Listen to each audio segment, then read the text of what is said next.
As we hold this debate in South Carolina, the eyes of the nation are on Arizona, where state lawmakers have passed what's called the nation's toughest law dealing with illegal immigration. And this afternoon, the governor of Arizona signed that into law.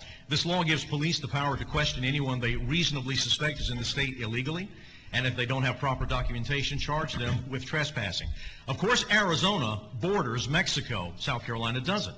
But with the number of illegals in our country, estimated by some at 12 million, perhaps as high as 20 million, South Carolina certainly is not immune to this problem.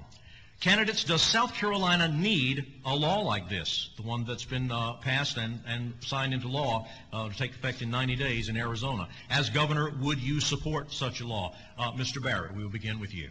Well, first of all, illegal immigration is extremely important. The first bill I ever introduced as a United States Congressman was comprehensive legal immigration reform.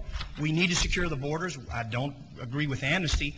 But more than that, what's happening right now with the laws on the books, we're not enforcing them. Several weeks ago, I went to my law enforcement officials across this state, Rock Hill, Charleston, Beaufort specifically, and said we need to implement the 287G program. That is a program where the Department of Homeland Security comes in and trains local and state law enforcement officials so they can enforce federal immigration laws. The problem is that the federal government's not doing it. We need to take charge in South Carolina. It's one of the ways we can be in command.